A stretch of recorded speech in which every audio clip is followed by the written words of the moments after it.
Oui, d'autant plus qu'on voit que l'euro est en train de baisser par rapport Oui. au dollar, ce qui n'était pas d'habitude. Donc ça amplifie encore l'augmentation des matières premières qui sont négociées en dollars.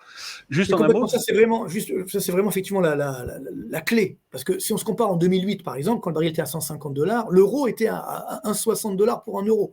Donc il était cher, il était fort. Vous voyez, là, c'est l'inverse. L'euro, il est sous les 1,10 $ pour un euro.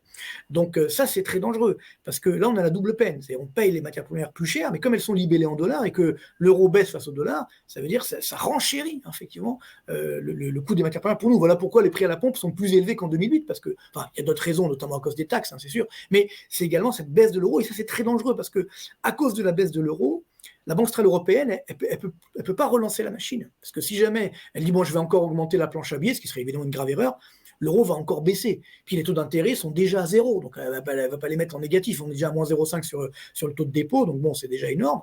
Donc, et puis si ça alimente la baisse de l'euro, ça va alimenter l'inflation. Donc là, on est pris vraiment au piège. C'est à se demander si Poutine n'était pas un grand stratège également économique, parce que il nous a un peu bloqués, si vous voulez. On est bloqué, on est dépendant d'eux.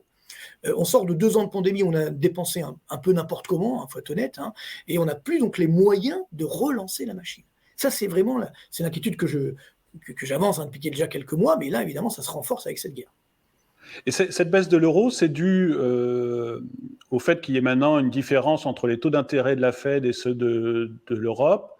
Est-ce que c'est dû au fait qu'on n'a pas augmenté nos taux d'intérêt et qu'on n'a pas bougé assez tôt, ou alors c'est juste la guerre qui est actuelle à notre porte, ou des Alors, choses de ce type-là? c'est un peu dû à tout ça, c'est-à-dire que le fait qu'effectivement on a un écart de taux d'intérêt, si vous voulez, entre les États-Unis et l'Europe qui va s'accroître. Donc c'est-à-dire que le dollar va être mieux rémunéré que l'euro. C'est déjà le cas sur les taux d'intérêt obligataires à long terme. Ça sera également bientôt le cas sur les taux monétaires, parce que les Américains vont remonter les taux alors que nous on va rien faire.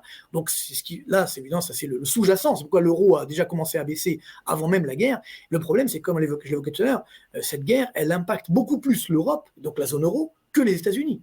Les Américains, finalement, pour l'instant, il n'y a pas tellement de changements. J'ai même envie de dire, c'est malheureux à dire, mais c'est bénéfique pour eux. Parce que comme les cours des matières premières augmentent, notamment sur le pétrole, le gaz, etc., le blé, les Américains sont des producteurs, des exportateurs. Donc, pour eux, finalement, le coût économique, il est quand même limité. Il est là quand même sur les marchés boursiers. Donc, comme les Américains investissent beaucoup en bourse, ils vont avoir un peu moins on va dire, de pouvoir d'achat. Mais à part ça, franchement, il n'y a pas tellement d'impact pour les États-Unis, pour l'instant, bien sûr. Par contre, nous, effectivement, on a un gros impact. Donc là, on a également l'écart de croissance, donc qui va être large, qui est déjà à l'avantage des Américains, mais qui va l'être encore plus demain. Et donc, c'est pourquoi l'euro, effectivement, baisse. Et après, il y a un autre problème. Bon, je ne veux pas être méchant, mais il y a un problème de crédibilité. C'est-à-dire qu'effectivement, aujourd'hui, la zone euro, elle n'est pas très crédible. La Banque centrale européenne, elle n'est pas très crédible. Je veux dire, il y a encore quelques semaines, Madame Lagarde, que j'aime beaucoup au demeurant, nous disait il n'y a pas d'inflation, l'inflation n'est pas un problème. Bon, le président de la Réserve fédérale américaine, Jérôme Powell, a fait aussi la même erreur, si vous voulez, l'année dernière. Il a dit non, l'inflation, c'est transitoire.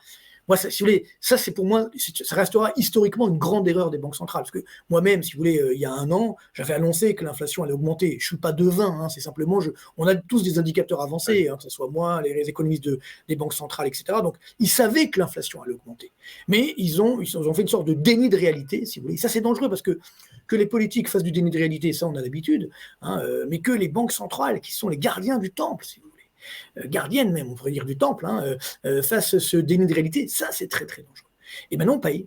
Voilà, on paye. Donc aux États-Unis, Jérôme Powell a fait son mea culpa, je dirais au novembre dernier. Donc bon, il a dit bon, excusez-moi, je me suis trompé. Voilà, bref, bon, ça passe plus ou moins. Mais en Europe, on l'a toujours pas fait. On dit non, mais l'inflation n'est pas un problème. Ah oui, là on est quand même avant la guerre en Ukraine, on est quand même sur une inflation à 5,8%. C'est un sommet historique.